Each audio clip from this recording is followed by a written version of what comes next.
Okay, so in this video, let's look at the proof of the Raoult's law. Now, the thing you should understand is, when it comes to the Raoult's law, the condition is, now of course, when there is liquid and vapor, the liquid will start to convert into vapor and some of the vapor will start to convert into liquid.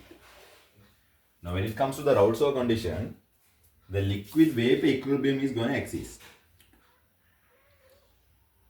That's the thing, first of all, we should understand. The liquid-vapor equilibrium is existing, which means the rate of vaporization is equal to the rate of condensation.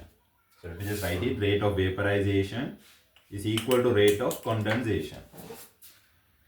So the first point you should get the idea is, now we can write rate as rate constant into constantation of, let's say there is a certain substance called A, rate constant into concentration of A. Now if you want to see here, rate of vaporization is actually happening from the liquid case. So we are having the concentration of A in the liquid phase. And the rate of condensation is actually happening from the vapor phase to the liquid phase. So we are having the rate constant, let me have it as K2. And we must consider the concentration of A in the vapor phase. Since the condensation process is from vapor to liquid, vaporization process is from liquid to vapor. So once this is done,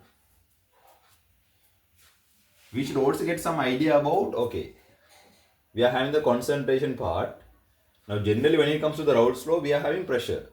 Now let me see how to relate the pressure onto here. So the first thing you should understand is, I can write the concentration in the vapor phase as pressure over RT, because we know that PV is equal to nRT. So N over V is going to be equal to the concentration. So P over RT will be equal to the concentration of A under the vapor phase.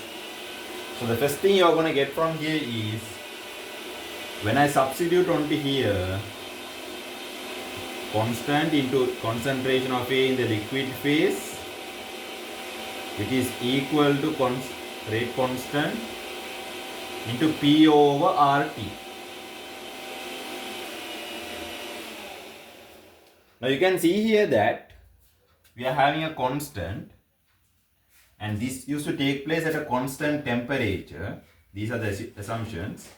This used to happen at a constant temperature, and anyways these are constants. So I can replace all of them with a new constant.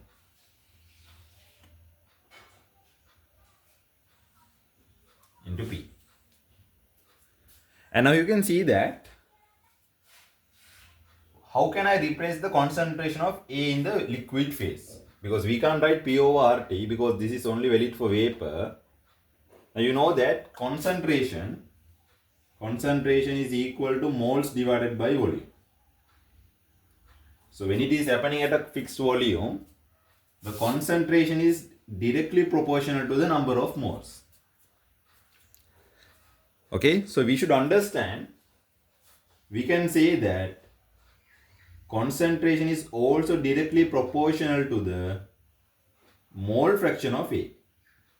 Now mole fraction also consists of moles. So we can say concentration is directly proportional to the mole fraction of A. So we can say concentration is equal to a certain constant. Let me have it as K naught into concentration of A. So when I substitute this over here, because instead of concentration of A, I can substitute K naught into mole fraction of A. So when I substitute it, I would have K times K naught into concentration of A. I can replace it with mole fraction of A, which is equal to K dash P. So let me just write it as, so we can just write this as pressure is equal to K times of K naught over K dash into mole fraction of A. As you can see, this entire thing can be replaced with a constant. So you can say pressure is equal to a constant into mole fraction of A. So we are able to get our Raoult's law. But you can see still it is not completed because we don't have an idea about this constant. So let me say that when XA is equal to 1. Now when the mole fraction of A is equal to 1, that means you are having POA. So when it comes to POA, the pressure which is contributed is known as the saturated pressure, because that is the maximum pressure which can be exerted by a volatile component. So when it is in the PO form, its maximum contribution can be produced. So when it is in the PO form, we can get the maximum contribution, which we call it as the saturated pressure. So when XA is equal to 1, the pressure we are having is the saturated pressure. So we should understand, when I substitute this, pressure is equal to saturated pressure into my constant, and the mole fraction is equal to 1.